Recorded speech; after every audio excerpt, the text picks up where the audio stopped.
بسم الله الرحمن الرحيم الحمد لله رب العالمين والصلاة والسلام على سيدنا رسول الله وعلى آله وصحبه وسلم أرديد قيمها بدن مركلة الصون نقد وناكسن وحن رجيني إن العفمات قبطان إن شاء الله رمضان تا إلهي نرضها نقول ما أيه حنون كنا أنت الله إلدر إلهي كعافيو أنت أوصن كل أن الله كبدباديو بسم الله الرحمن الرحيم أرديد قيمها بدن سيدا بلانتين وحيت أما نظام كان وها مالي كستو ثلاثة مالي كستو أربعة لكجر بان قادرنا marka lecture-ka aan qaadanayno maanta maalin waxaan ka sheekeynay private autonomy oo basic ah oo mabda ahaan aan isla garanay private autonomy waxa ay tahay iyo inay tahay waxa dhan ama mabda'a ay ku dhisan tahay hawsha contract oo dhan contract ma jiri karin haddii aanay jirin private autonomy gana lagu damaanad qaadayo dastuurka marka qaybta oo ka soo sheekeynay private autonomy iyo limit ka ay leedahay iyo waxa loola jeedo waan ka soo hadalnay waxaan rabnaa maanta inaan galno insha Allah chapter-kii labaad oo ku saabsan definition of contract wuxuu ku saabsan yahay qeexidda heshiis maxaa la yiraahdaa eragaas baan maanta rabnaa inaan macnihiisa guda galno oon qeexitaan isku dayno inaan u sameeyno marka inta aan guda galin waxaan rabnaa inaan si guud u fahanno erayo taabanaya contract iyo xiriirkiisa taabanaya uu ka mid yahay isla erayga contract uu ka mid yahay erayga agreement uu ka mid yahay erayga understanding uu ka mid yahay erayga promise uu ka mid yahay erayga transaction uu ka mid yahay erayga obligation oo hore soo marnay undertaking iyo clause erayada markaad eegto in badan contract looga ama markii contract la gelayo erayadan dhagahayga way ku dhacayaan marka erayadan markii si guud loo eego waa wax heshiiskii iyo contractgii iyo wixii labada qofood ay dhex marayay sawir ka bixinaya weeyaan laakiin marka xeerka la joogo macna ay leeyihiin mid walba macna ayaa loola jeedaa markii laga hadlayo xeerka ama ay sheeg academic lawga mid walba macna uu fadhiyaa oo loo yaqaana erayga transaction waa macaamil Soomaa erayga macaamil uu macnihiisu yahay luqadda guud marka loo eego xeer ahaan waxa loo yaqaanaa talaabo kasta oo qofka rabitaankiisa uu ku qaatay oo yeelanaya raad xeereed talaabo kasta oo qofka rabitaankiisa ku qaatay oo taabanaya ama yeelanaya raad xeereed marka transaction marka saa loo macneeyo waxa soo galaya contract waxa soo galaya unilateral acts-kii oo dhan baa soo galaya oo qofkii dardaara haduu sameeyo wuxuu noqonayaa transaction la rabitaankiisii buu ku abuurayaa hawshan rabitaankiisii buu ka abuurayaa waxa soo galaya hadii ballanqaad haduu sameeyo transaction buu noqonayaa marka transactionku marka waa eray dalad oo kala ah oo ay soo galayaan dhammaan go'aanada qofka uu qaato ee leh raadka xeereed leh dhaqaalihiisii saameynaya oo dhaqaalihiisii ka qaadaya ama u kordhinaya that's a transaction baa la yiraahdaa marka ereygaas la isticmaalo macnahaas buu leeyahay laakiin ereyga luqad ahaan marka loo fasiro waa macaamil weeyaan ama carabi lagu yiraahdo muamala transaction marka ereygan ahmiyad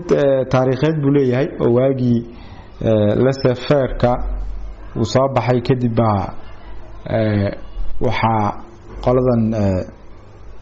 Germaniska xooga saareen inay context u sameeyaan actionada qofka ama tilaabooyinka uu qofku yani rabitaankiisa ku imanaya ay yeelanaya raadka xeereed inay de faahfaahin dheeraad ka bixiyaan isku dayeen marka awday mabaadi badan oo hadda aan isticmaalayno iyagu hadalkoodii iyo waxa ay sheegeen ay ku tiirsan tahay marka transaction tusaalaha ugu haboon waxa weeyaan transaction tusaale ka bixi hadii lagu yiraahdo contract the most common form of transaction waxa weeye waa contract oo qofku heshiis buu galeeyahay ereyga marka contract isaguna macno buu leeyahay oo hadda waxa aan kaga hadlayno chapter kanba waa macnihiisa ereyga macnihiisa contract macnihiisa baan rabnaa inaan kaga hadalno marka ereygaasi dib baan u dhiganaynaa macnihiisa qaybta dambe markaan qeexitaanka tagno baan xoog saari doonaa agreement iyaduna ereyga bay la raacdaayo ayadana dib baan u dhiganaynaa oo ereygaas labadaas erey macnahoodii hoos baan u sii geli doonaa waxaa jira understanding waxa weeyaan waa isfahan macnaheedu maxay tahay laba qofood ayaa waxay isku garteen in wax la sameeyo in wax la iska daayo si bay wax isula garteen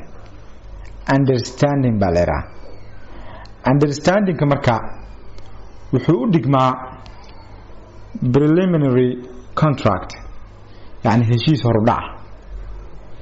horudhac meesha dhilahay ba understanding dhihi kartaa waa heshiis horudhac buu dhigma heshiiska horudhaca marka wuxuu u gogol xaarayaa heshiis kale oo gadaal laga gaari doono faahfaahsan marka waxaa loogu baahanayaa marxaladda markii la joogo insha Allah stageska contract uu maro bay kamid tahay waan ka hadli doonaa casharada dambe ku jira understanding marxaladiisa markii la joogo macnaheedu waxay tahay mabda'iyan in principle waa la qaatay waxaan in la sameeyo laakiin you don't know the details you didn't negotiate the detailska gadaal baa looga hadli doonaa impactigu yeelanayo waxaan faa'iido kugu jirta khasaaraha kugu jira gadaal baa laga hadlaya laakiin marka hore waxa weeyaan wax laga hadlayo waa isgarasho inda mawduucan la iskala deal gareeyo baa la isla garanaya marka that's understanding waa ay sheegay isfahan baa la gaaray marka luqad ahaan waa u isticmaali kartaa isfahan bay shirkadeenu iyo shirkadaha kala gaareen ama hebel iyo hebel isfahan bay ka gaareen guriga inay kala iibsadaan waad isticmaali kartaa isfahan ereyga waa la isticmaali karaa adoo ula jeedo heshiis horudhaca adoo ula jeedo waa la isticmaali karaa waxaa kaloo jira ereyga promise ballanqaad baa jira oo sometimes waxaa dhacda marxaladaha ugu horeeya inta aan de heshiiska la gelin ka hor waxaa dhacda in la soo ballan qaado in heshiiskii inuu dhaco baa la soo ballan qaaday oo qofkii wuxuu ka ballan qaadaya qofkani warniyahow waxaan ka iibin doonaa alaabtaas baan ka iibin doonaa ama gurigaas baan ka iibin doonaa ama alaabtaas baan ka iibsan doonaa oo yani ballan baa la kala gelayaa marka sida understanding kii oo kale waa marxalad kamid ah marxaladaha heshiiska ujeedku yahay intaan la gaarin ka hor wixii la isla gaariyay qayb ka mid weeyaan oo lagu magacaabi karo promise ballanqaad aan heshiis qusaynin uu noqon karaayo oo qofkii inuu qof kale wax u ballanqaado iyadana uu ku iman karaa ereygaas ballanqaad in qofkii u sameeyo qofkii kale ballanqaad oo isagu de rabitaankiisii uu ku galaayo markaa tusaalihii ugu fiicnaa wuxuu ahaa markii aad u ballanqaado bulshada in alaabtaadii ciddii keentaa aad kharash siinayso moogta marka ballanqaadka waa ballanqaad saameynaya dhaqaalahaaga laakiin adigaa isa saare marka waa ballanqaadku waa unilateral way waa qofkaas isagu uu ballanqaadka sameynaya marka ilaa inteeba uu saameynayaa contract marka la joogo insha Allah waa 10 soo socda bay nagu jirtaa laakiin waa erey macnaha xambaarsan promise waxa kale oo ereyada kamid ah obligation de ladii sheegi maayo obligation waad garanaysaan hadda by now law of obligation aad baad u fahansantihiin marka obligation ku de waa waxa la iska rabo in la fuliyo Soomaa oo labada qofood ay tahay inay isu fuliyaan ama xiriirka labada qofood ka dhaxeeya ay ku kala qaadanayaan waxa ka dhaxeeya si kooban marka obligation marka wixiina waa yahay oo de qofkii wixii laga rabay obligation ku macnayn kartaa marka obligation ka iyo contract waa wixii sababta u noqon lahaa obligation ka waa source obligation ku waa natiijadii ka soo baxaysay ama xiriirkii ka dhalanayay heshiiska weeyaan marka way isgalayaan labada way isqaadanayaan marka law of contract markuu sameysmo kadib waxa la geliyaa marka in ruleski obligation kala raaco oo sidii aan soo sharaxnay wixii loo kala qaato undertaking idin sheegay waagii hore ereygaas baa la isticmaali jiray wuxuu dhigmaa obligation buu dhigmaa waagii hore ereygaas baa la isticmaali jiray marka uu ka macna balaaran yahay undertaking yani waa ii sheeg wax walba adiga ay saartid oo aad rabitaanka ku gashid oo waajib ah baa leeyahay undertaking weeyaan ereyga u dambeeya clause ereygaas in badan waa maqlaysaa oo erey kale baa la raacinaya oo yani waxa laga hadlayaa contract wuxuu ka kooban yahay clauses wuxuu ka kooban yahay waxaan dhihi karnaa faqrado buu ka kooban yahay marka qayb kamida heshiiskii qornaa ee dheeraa baa clause leeyahay markaad tilmaamayso qaybta shuruudaha yani the terms clause buu noqonayaa yani wuxuu noqonayaa faqradda ka hadlaysa shuruudaha the payment clause yani waxaad leedahay qaybta lacag bixinta soo maaha yani qaabkaasaa loo isticmaalaya ereyga clause marka maxaa weeyaan waa qayb ka mida heshiiska oo arrin gaara ka hadlayso baa waxaa la yidhahdaa clause baa la yidhahdaa marka heshiisyada dabatuurkaade ama heshiiskii asalka laga daba tuuro ayadana ereyga waa loo isticmaalaa clause waa loo isticmaalaa oo added clauses oo yani waa faqrado lagu kordhiyay ama lagu daray heshiiska gadaal looga daray marka in general ereyadaasi marka ujeedkan kalena waxay tahay in fahan guud uu ku siiyo sawir inuu ku siiyo oo contract iyo waxaan ka hadlayno inuu sawir guud ka siiyo waan ujeedku yahay marka inta markaan kaga soo gudbo marka ereyadaas generalka ah contractu wuxuu khuseeyaa waxa loo yaqaano economic activity wuxuu khuseeyaa yani xiriirada ama arrimaha dhaqaalaha khuseeya arrimaha hantidaada saameynaya ku kordhinaya wax ka qaadaya buu shaqo ku leeyahay contract marka sida ay culimada badan qabaan oo scholars badan ay qabaan ama jurists badan ay qabaan guurka heshiis ma aha contract ma aha guurku sababtu maxay tahay dhaqaale shaqo kuma laha heshiisyada ay dawladuhu galaan treaty-ga waxa shaqo kuma laha ishaag economic activitiesska waxba shaqo kuma laha oo si toos ah shaqo kuma laha oo arrimo siyaasadeed iyo waxba laga hadlaya codbixiyaha iyo la doortaha xiriir ka dhaxeeya marka qof u codayso heshiis dad baa la gashay oo social contract Soomaa social contract iyo kan way kala duwan yihiin social contract wuxuu ka hadlayaa waa siyaasad wuxuu ka hadlayaa private law ma aha wuxuu ka hadlayaa waa constitutionkii buu khuseeyaa treaty-gana wuxuu khuseeyaa internationalkii buu khuseeyaa Soomaa internationalkii buu khuseeyaa markaan leenahay arrimaha dhaqaale kaliya ayuu galaa sidoo kalena private law buu galaa bas labada buu galaa contract labadaas buu xiriir leeyahay wuxuu galaa private law oo ah macaamilkii dadka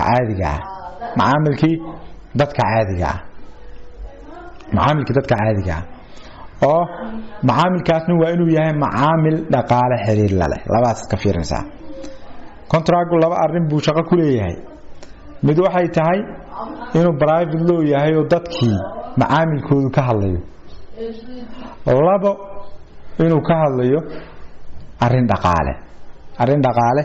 inuu ku saabsan yahay markii la yiraahdo private law inuu yahay waxa meesha ka baxaya xiriirada maamulka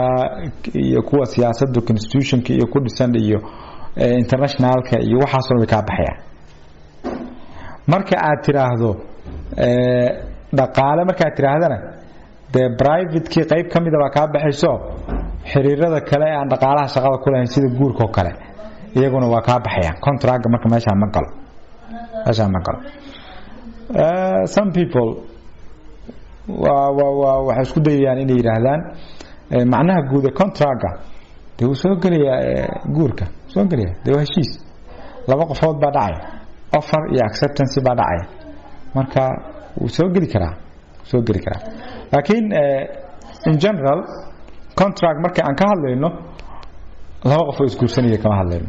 laana meeshan rabitaanka qofka aad uma shaqeynayo guurka waxa nidaaminayo family law Soomaa ama anaga shariicada noo tahay oo qaanuun ahwaal shakhsiya baa nidaaminaya marka guurka waa aragtay wax badan baa laga sheekeeyaa oo xiriirka saameyn ku leh oo nolosha qoyska oo lagu nidaaminayo Soomaa oo xuquuqa waajibaadka oo lagu sameeyaa marka rabitaanka qofka saameyn badan meesha ma leh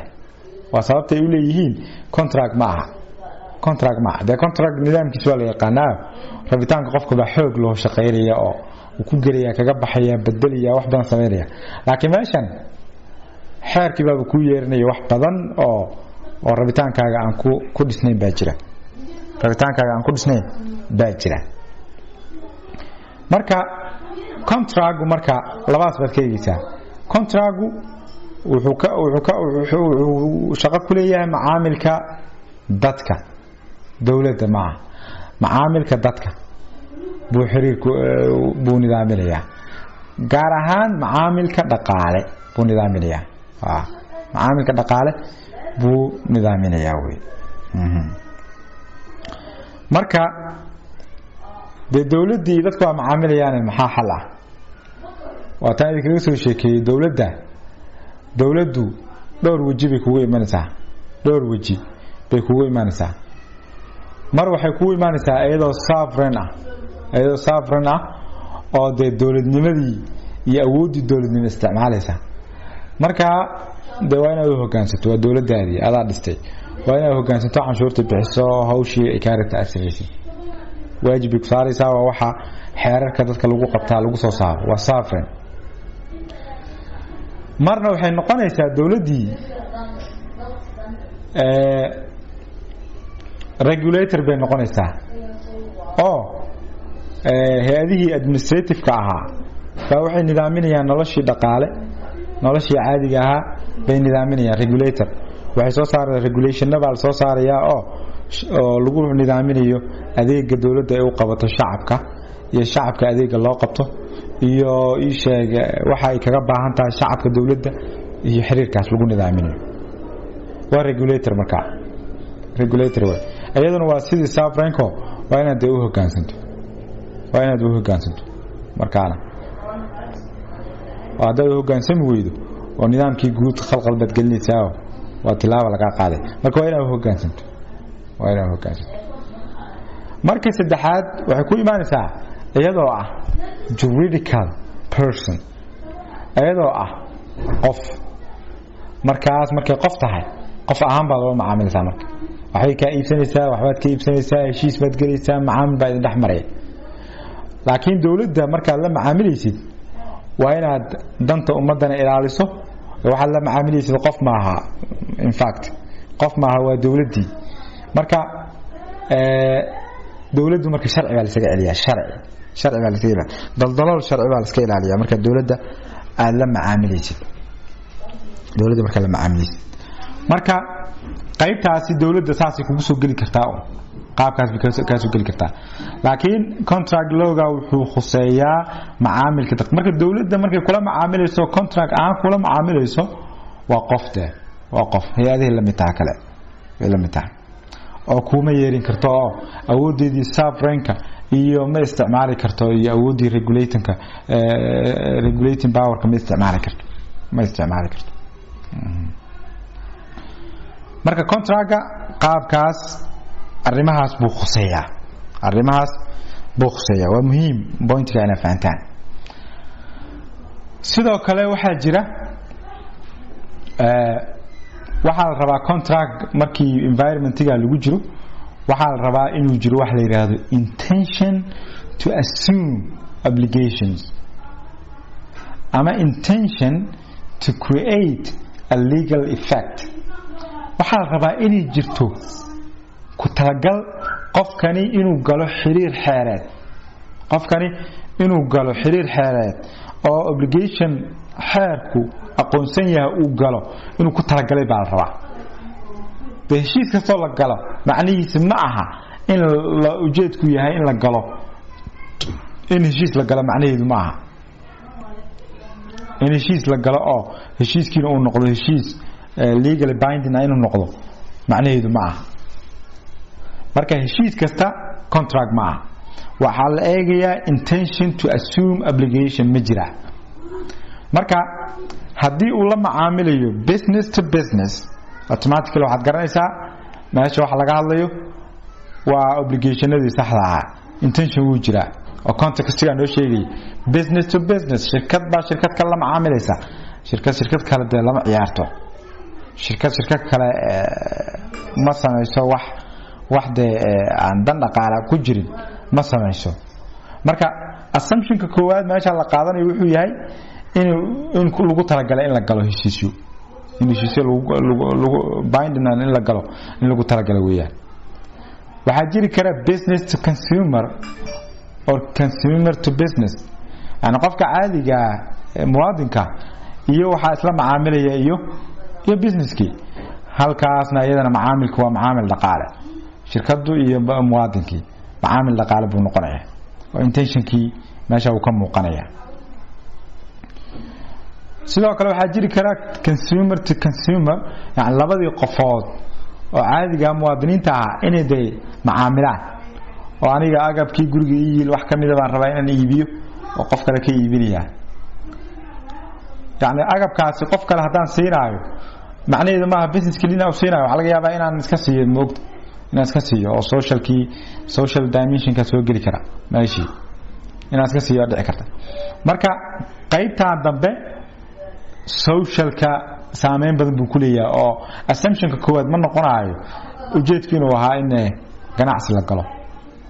la galo ujeedku waa assumption koowaad ma noqonayo laakiin mar walba waxa laga fahmayaa contextiga sida loo macaamilay ayaa laga fahmayaa marka si aad u garato inuu heshiis jiro in kale eeg yaa macaamilaya business to business assumption koowaad waxa weeyaan ganacsi business to consumer ama consumer to business macaamilka koowaad waa dhaqaale waa la gartay laakiin consumer to consumer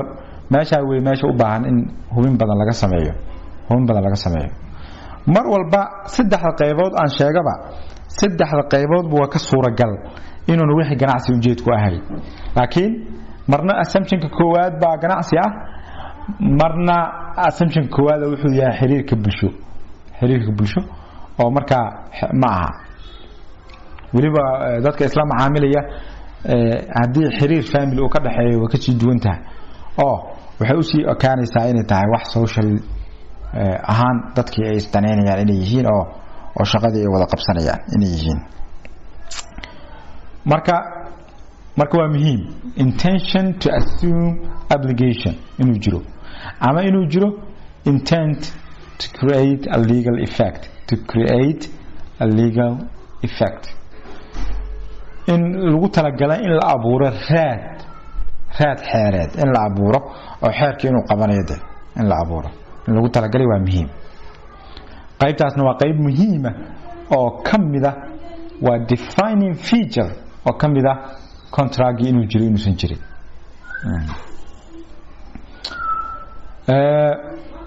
waxaan ka soo sheekeynay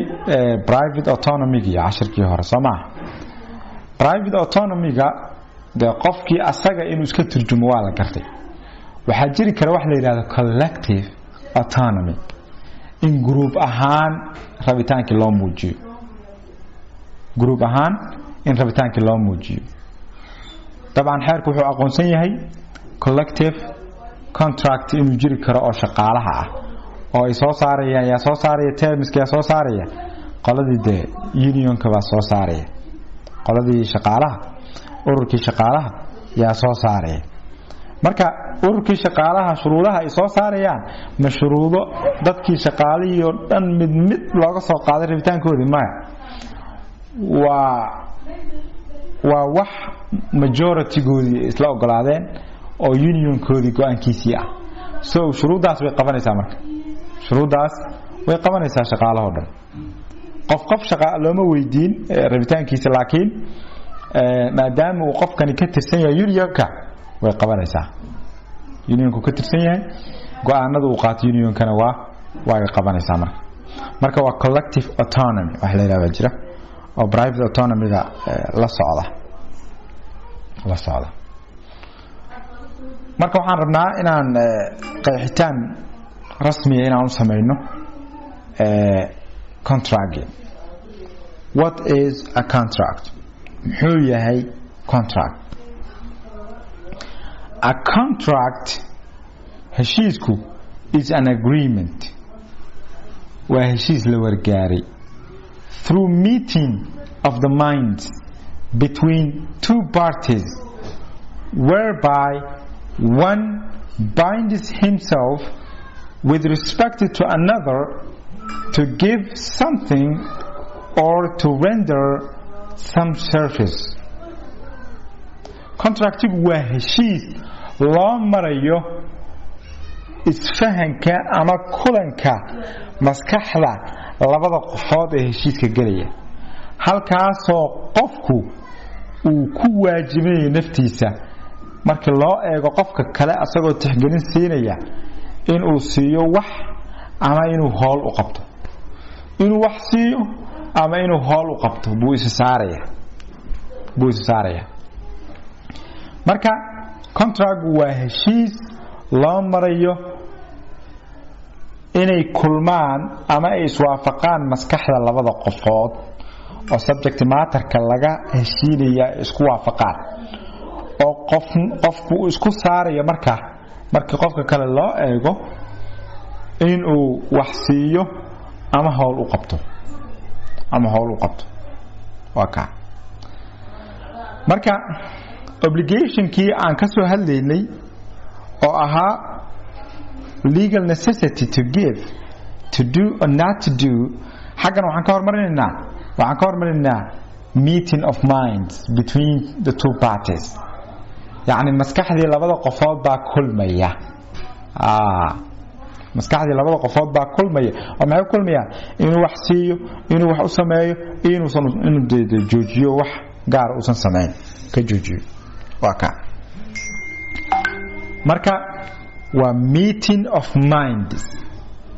a meeting of the minds between two parties. labada dhinac maskaxdoodii baa waxay ku kulmayaan, isla garanayaan arrinka laga hadlayo. dee haddii aan isla garan arrinka, dee heshiis ma jiro. meeting of the minds waa inuu jiro, waa in labadan qofood maankoodii iswaafaqsan yahay, subject matterka laga hadlayo isku waafaqsan yihiin weeyaan. marka heshiis saa u dhaco oo meeting of the minds between the parties uu dhaco oo qof kasta waajibkii uu markaa ku talagelayay uu saa ku qaato, wuxuu yeelanayaa it has the force of law. wuxuu leeyahay awoodii sharciga, awoodii xeerka buu ku yeelanayaa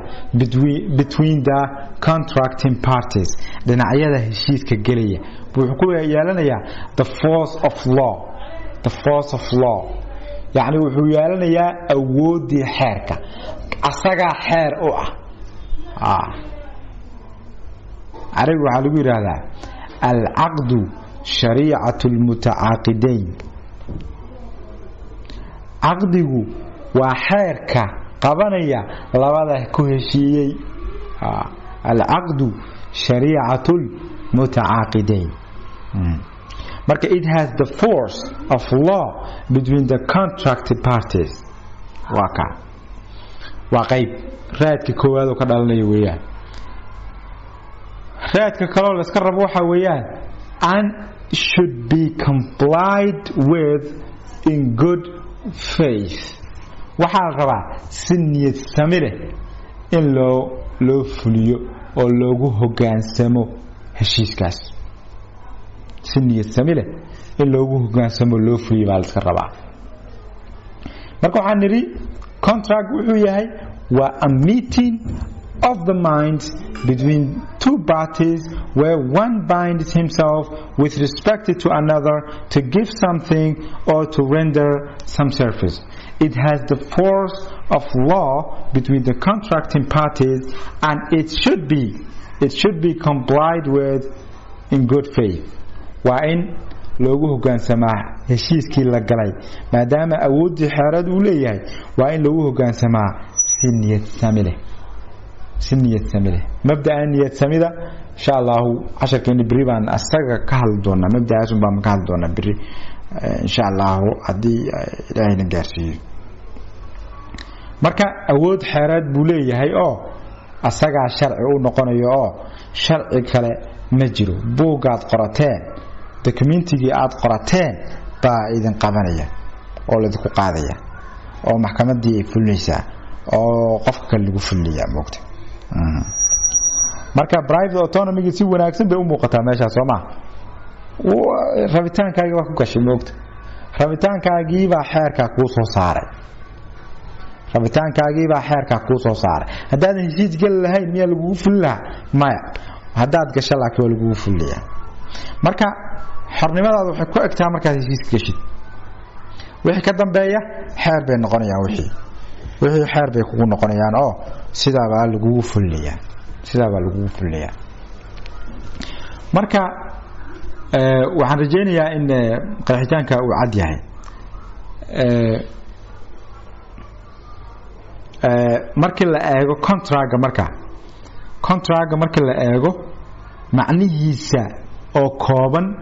waa sida aan erayada kooban ku soo koobnay. laakiin waxa mid walba iyo marxalad walba wuxuu leeyahay hadal u gaara iyo rules u gaara. waan ka hadli doonaa sidii aan soo faahfaahinay law of obligation. waan kan u faahfaahin doonaa heshiiskii agreementiga waa la gaaraya. see loo gaaraa agreementi? وسؤال لقى جوابي agreement قارمو agreement بعد دعي لليه the contract waxaan ilaa agreement baa dhacay Soomaa goorma la dhihi karaa agreement baa dhacay waa chapter dhan baa ka hadlay oo contract formation la yiraahdo qaybta ugu muhiimsan ay tahay oo contract inuu sameysmo inuu san sameysmin waa in laga hadlo markuu sameysmo wuxuu yeelanayaa the force of law kadibna waxa la rabaa in loo fuliyo si niyad samele in loo fuliyo baa la rabaa hadii ilaahayra marka waxaan isleeyahay sharaxaadii guud inta nooga filan tahay maanta waxaan isleeyahay qoraalkii baan dul maraynaa sida caadada noo ahayd insha Allah chapter 2 baan bilaabaynaa maanta chapter 2 baan bilaabaynaa oo ciwaankiisu yahay definition of contract qeexida contract ama heshiiska in everyday language luqadda maalinlaha ee la isticmaalo terms erayada such as contract agreement understanding promise transaction obligation undertaking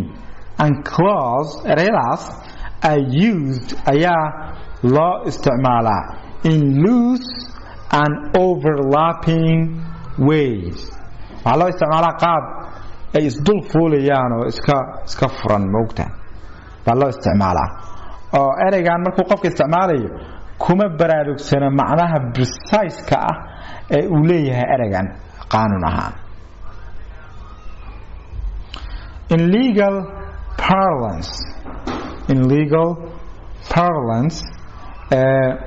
parlance يعني معناها قانونيد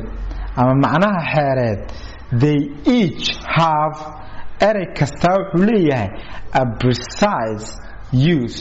and meaning wuxuu leeyahay isticmaal qeexan iyo macno yani qeexan buu leeyahay specifically si xadidan markaan u sheegno promise macnaheedu wuxuu yahay assumption of obligations qofku inuu obligation qaato isku waajibiyo by an individual qofka in favor of others oo dad kale u dana unilateral promise weeyaan oo qofkii isaga ayaa dhinac ahaantiisii qaadanaya wixii transaction is a historically determined concept waxa weeye waa concept ama fikir taariikh ahaan xadidan weeyaan expressing yani cabirayana the autonomy of private individuals cabirayana yani rabitaanka ama madax banaanida dadka gaarka ah macnahaas baa loola jeedaa waan idinkaga sheekiyay transaction erey baaxad inuu yahay oo muhiimadiisa leh obligation is the relationship between a debtor and his creditor in short obligation muxuu yahay waa xiriirka ka dhaxeeya deynlaha iyo deyn qabaha markuu kugu dhagay ninkan kulootiga the obligation baa idinka dhaxeeya xiriir baa idinka dhaxeeya oo kulootiga ku qabanaya moogta in short that is the relationship between a debtor and his creditor oo kaga dalbanayo inuu wax u sameeyo wax siiyo ama wax u qabto ama wax u qaban marka waa legal necessity marka deyn qabaha iyo deynlaha markaan leenahay contract gali xataa u eegimeynay waxaan xataa u eegeynaa markii other sources xataa u kiiba qof baa dhibaataysay heshiis kulaaman jiray qof baa dhibaataysay kuleetigu kugu dhagaya dawladii baa canshuur ka rabta kuleetigu ku qabanaysa obligation baa jira xiriir baa jira deyn qabaa tahay deyn bax waa ka undertaking is a generic expression waa ereyday general oo de macnaha obligation ka keenaya understanding is commonly used asagana waxaa loo isticmaalaa to denote inuu yani uu macnihiisu noqdo a preliminary contract yani heshiis hordhaca contract asaguna waxa weeyaan is the agreement waa heshiis between two or more parties laba dhinac ama ka badan ay ku galayaan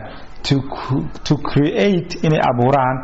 modify wax ka bedelaan extinguish ay baabiyaan a legal relationship xiriir xeereed oo ka dhaxeeyay clause eragaas clause is used waxa loo isticmaalaa in various expressions waxa arkaysaa yani oraahyo badan oo kala duwan iyadoo lagu dhex isticmaalayo and indicates wuxuuna tusinayaa a special agreement yani heshiis gaar ah oo arrin gaar ah khusay usually consisting ka kooban normally of a single expression hal expression buu ka kooban clause yani waa faqrad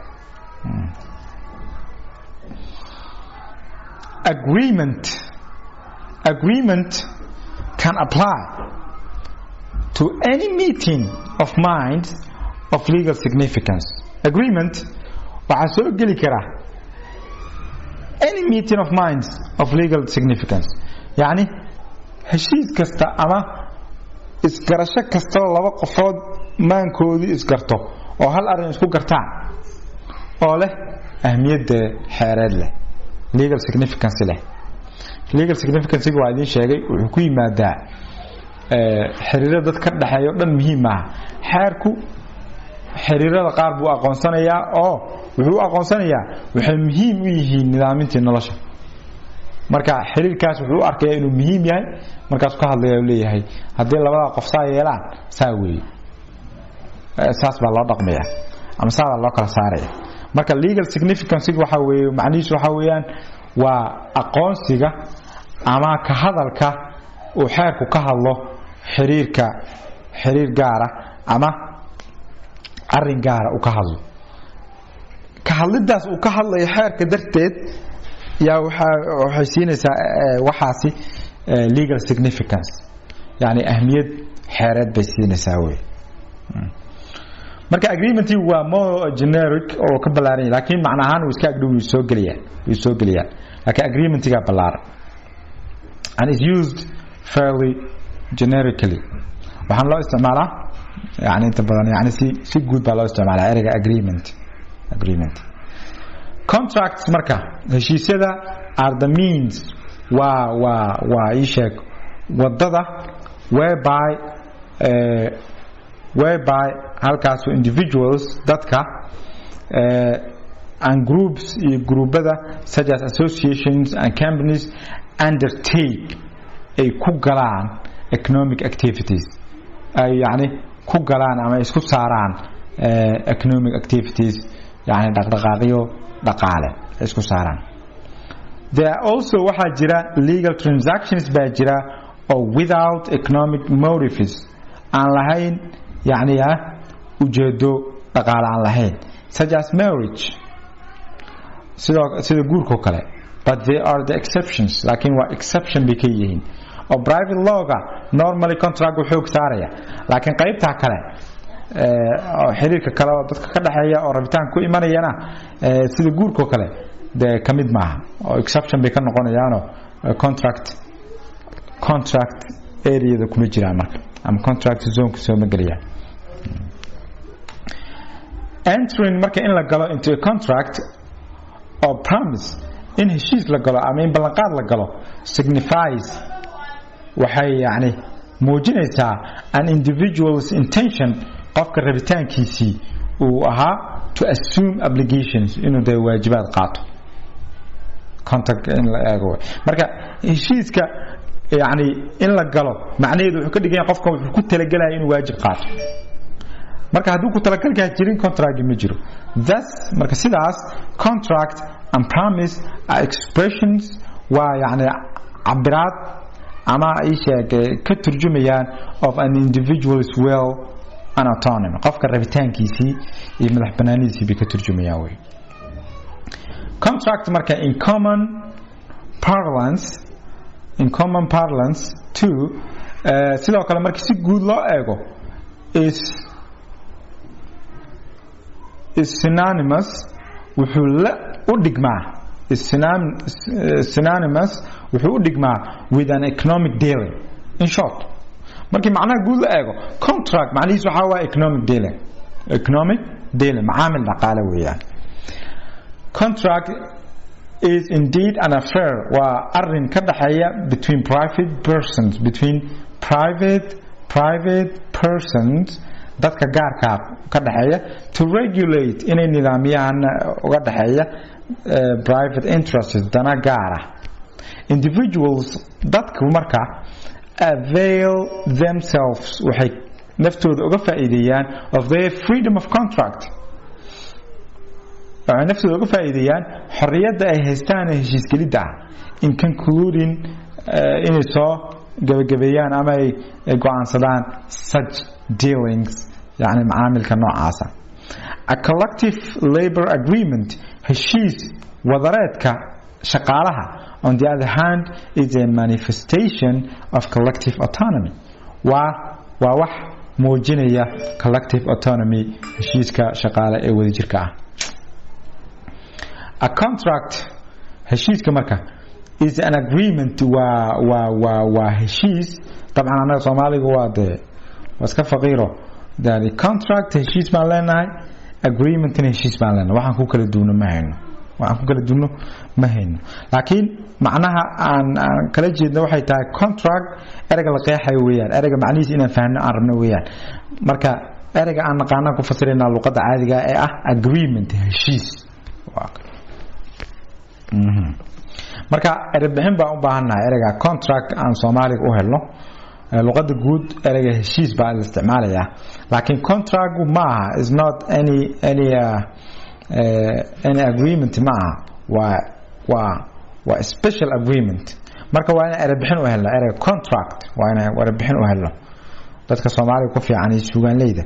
iyo suugaanta waa inaan insha Allah waan la heli doonaa erebixin fadhida oo erayga contract macnihiisa siinaysa laakiin hadda waxaan saga wadaynaa heshiis xeerkaba heshiis baan ugu qorantay xeerku markuu macnaynayo wuxuu leeyahay heshiis marka contract is an agreement waa heshiis through meeting loo marayo kulanka ama isfahanka of the minds between two parties laba dhinac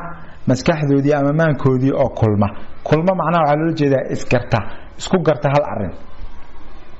whereby one binds himself oo qofku asaga isku waajibinayo with respect to another marka qofka kale loo eego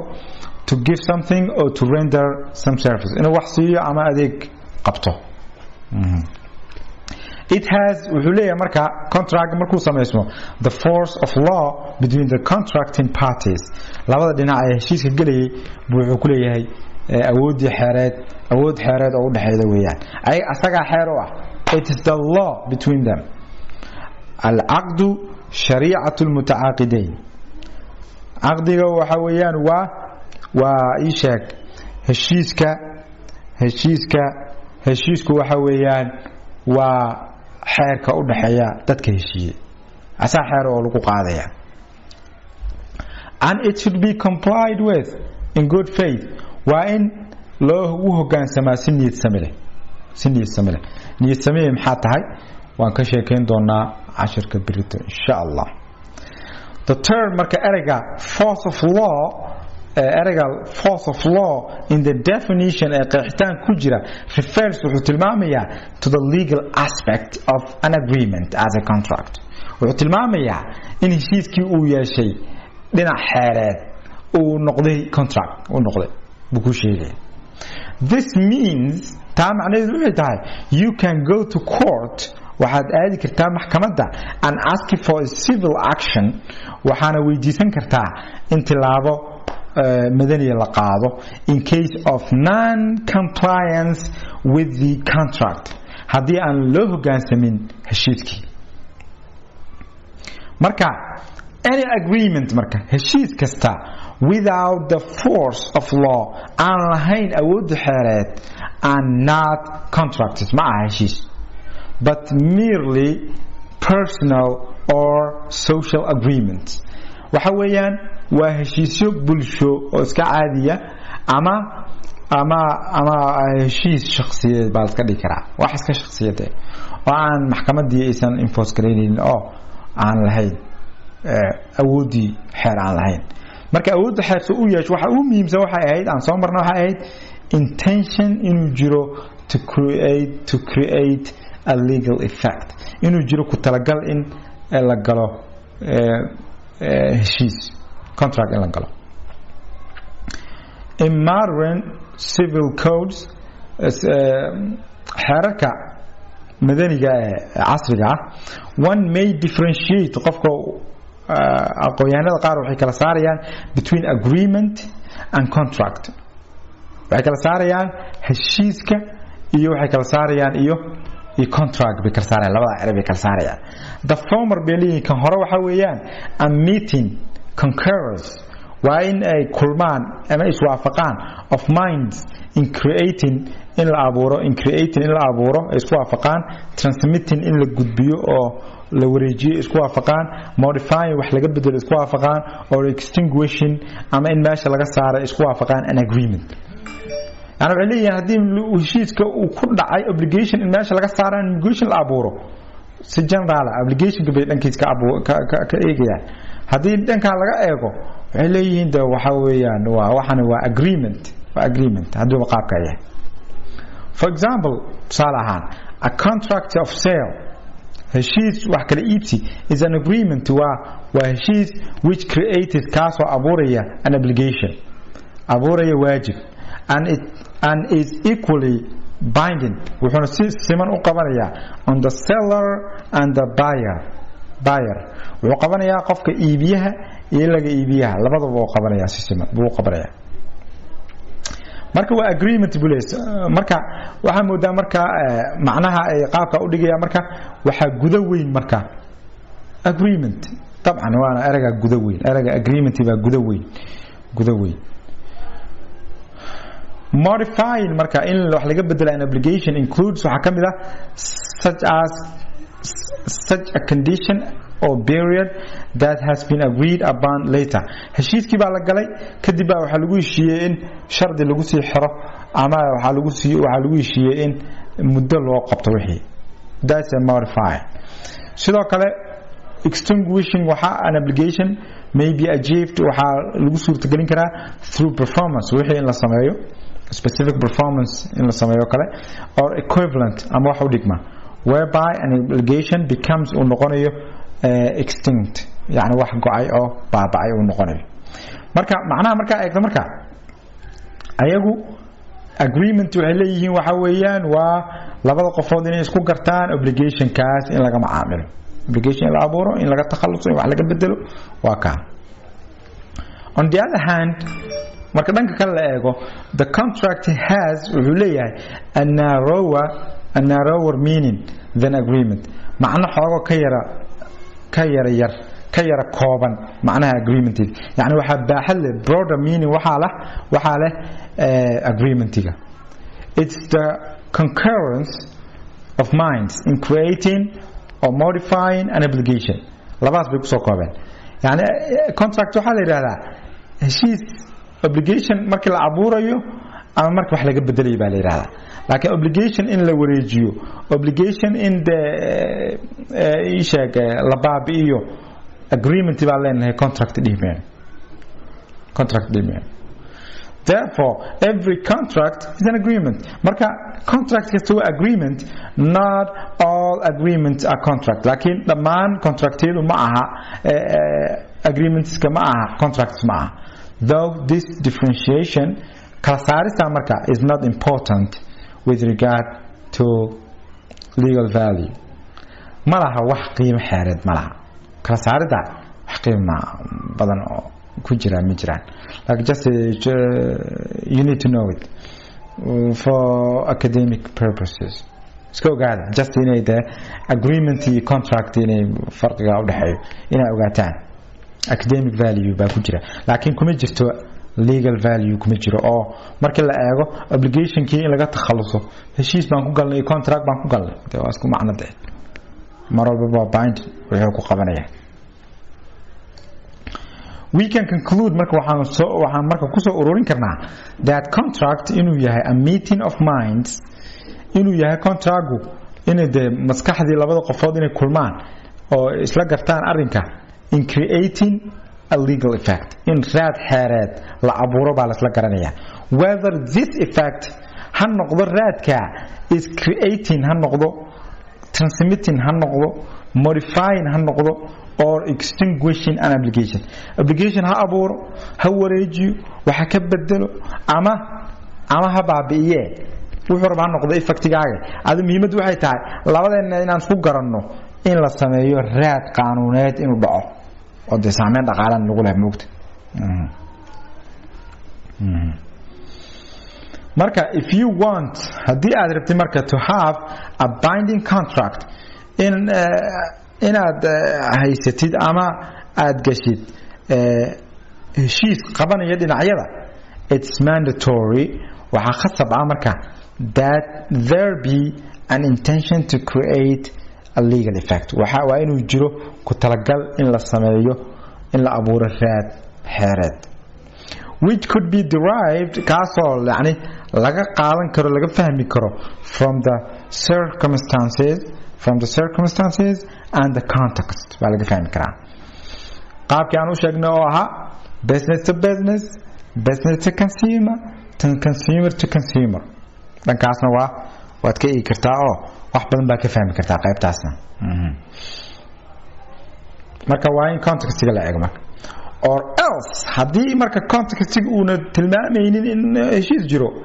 what we have is not a contract waxa marka aan haysano ma aha heshiis marka heshiiskaasoo noqonaya that's legally valid and enforceable kaasoo noqonaya mid xeer ahaan jira ayna tahay in la fuliyo it may be waxay noqon kartaa a mere social agreement iska noqon kartaa just heshiis bulsho iska noqon kartaa ama personal agreement bay iska noqon kartaa marka tusaalooyinkan baa noo cadaynaya xoogoo sawir fiican naga siinaya maxaa heshiisa maxaan heshiis ahay examples tusaalooyin if one invites another haddii qof uu invitation u fidiyo qof kale out of social courtesy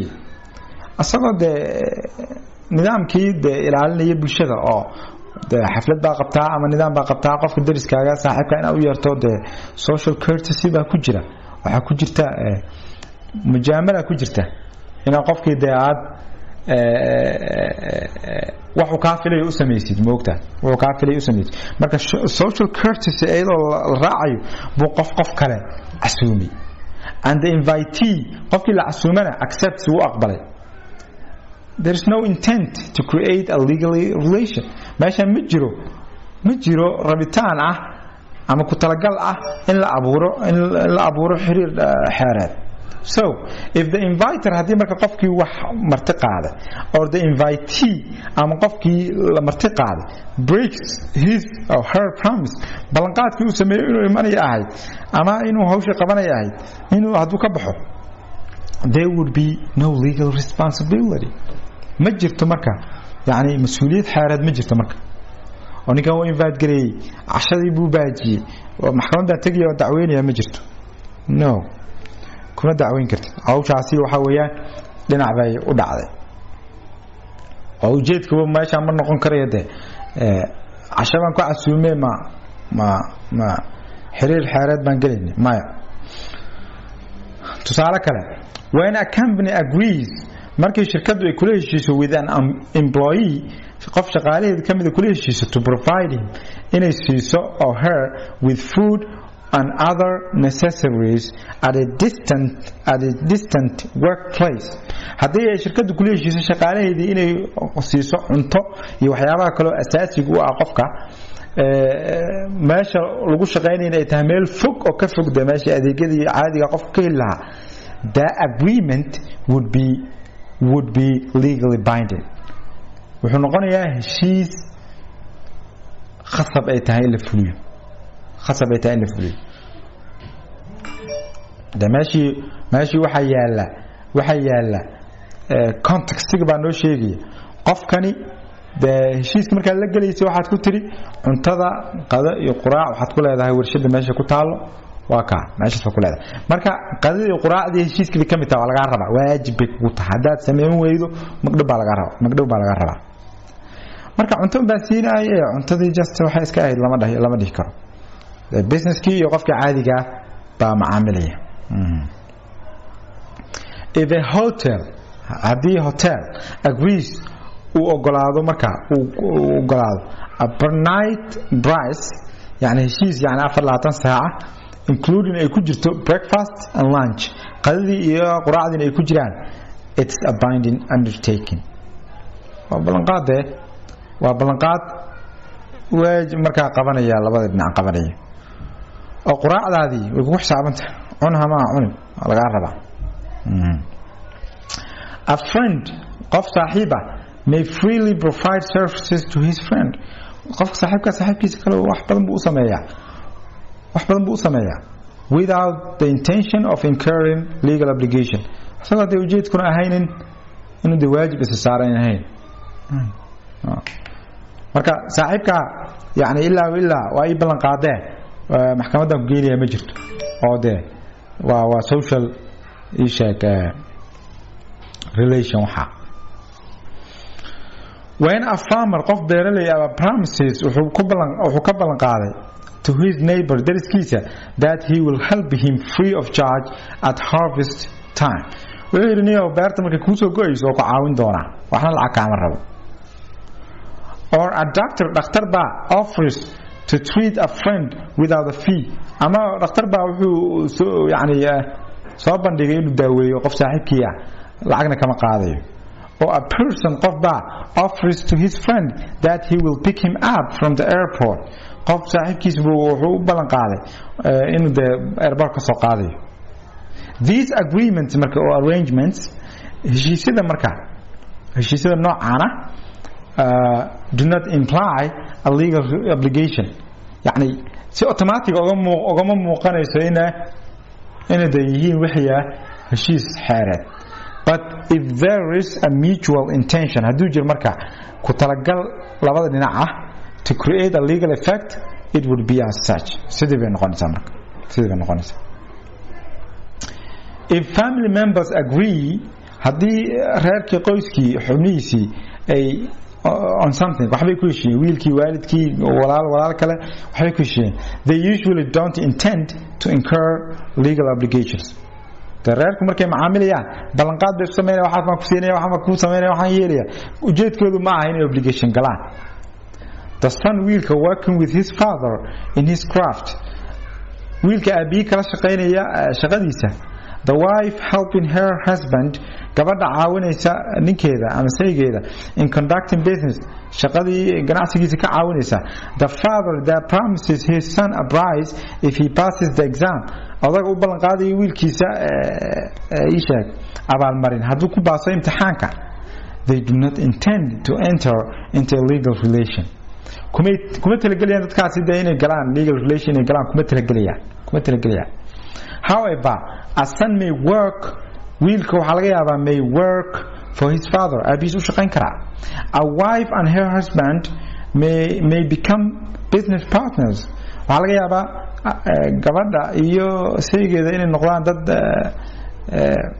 xiriir ganacsi ka dhaxeeyo oo xiriir wax wada leh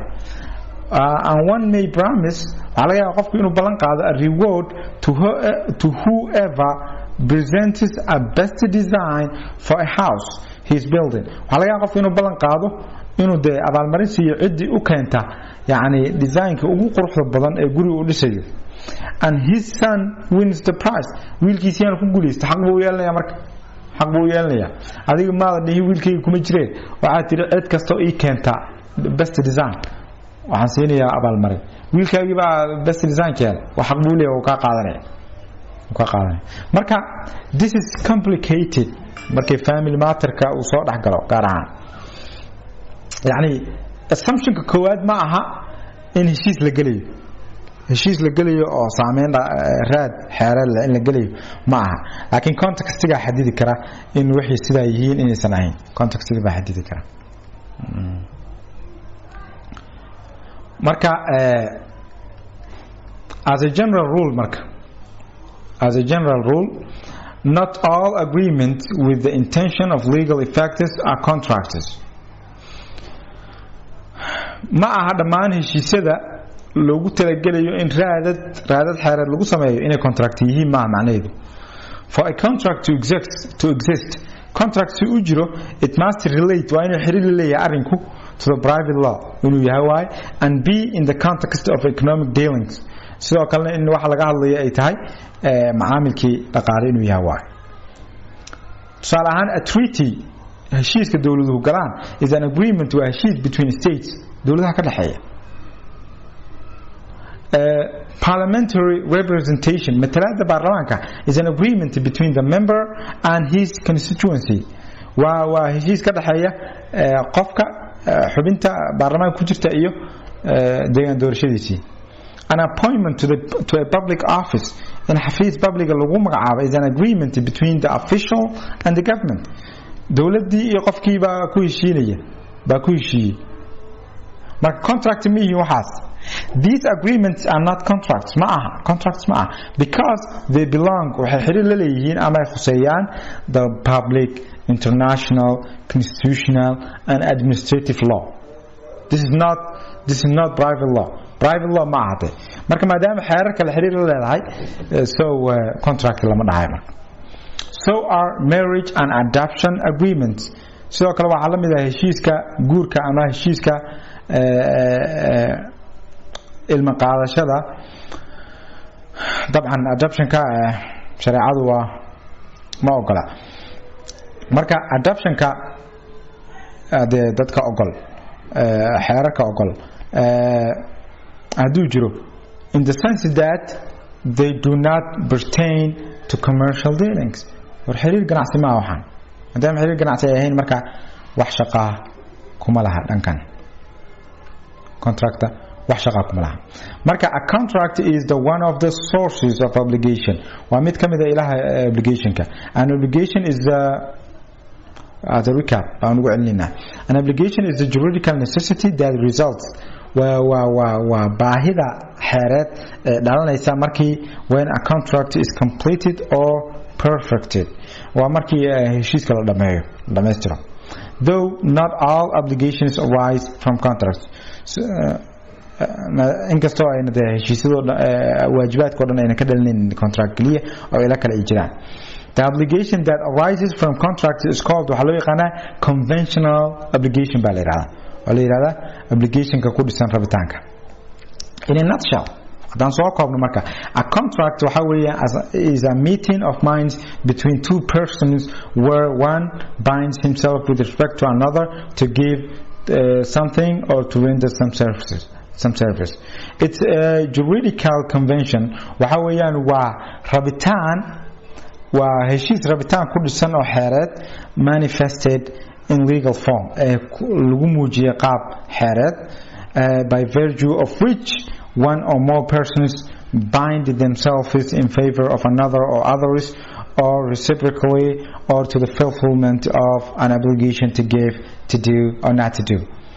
waxa weeyaan waa heshiis ku dhisan xeer oo qaab u soo muuqda xeer oo heshiiskaas oo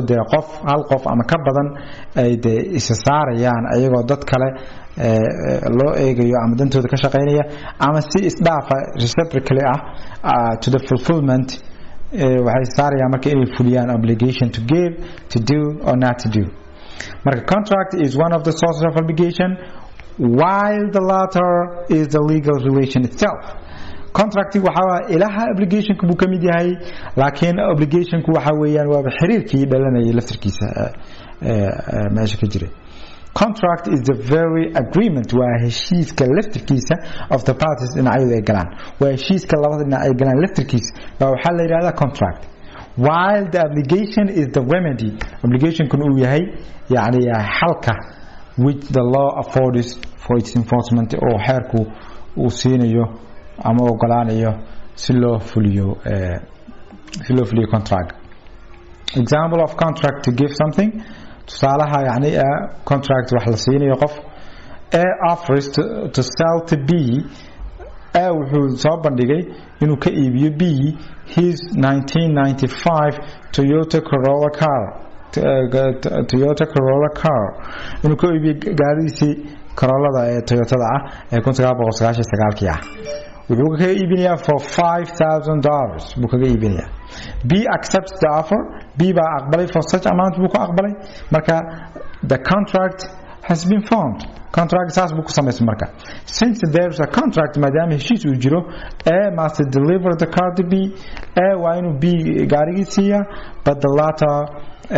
B-na is obliged, asna waxa waajib ku ah to pay the amount agreed upon. lacagta lagu heshiiyo inuu bixiyo weeyaan. Example of contract to render some service. A binds himself, A buu wuxuu isku waajibinayaa to construct the house of B, B inuu guri u dhiso for $80,000. $80,000 inuu ugu dhiso buu isku waajibiyey. Gurigii inuu dhiso baa laga rabaa, kan kalena waxaa laga rabaa lacagta inuu bixiyo waa laga rabaa. Marka waxaan isleeyahay sharaxaad nagu filan inay tahay intaa oo aan fahanay maanta war contract iyo maxaa tahay. ereyga contract macnihiisii inuu noo baxay oo aan barnaamijna baan rajeynayaa haddii Ilaahay yiraahdo. marka casharkeena maanta intaa waan kusoo koobaynaa. waxaan codsanayaa wixii aan la fahmin oo su'aalo ah inaad ii soo dhigtaan groupka aan saa ku wada xiran haddii Ilaahay yiraahdo. dhageysi wacan casharka qaybtiisa kale insha Allah baritaan qaadan doonaa haddii Ilaahay yiraahdo. والسلام عليكم ورحمة الله وبركاته.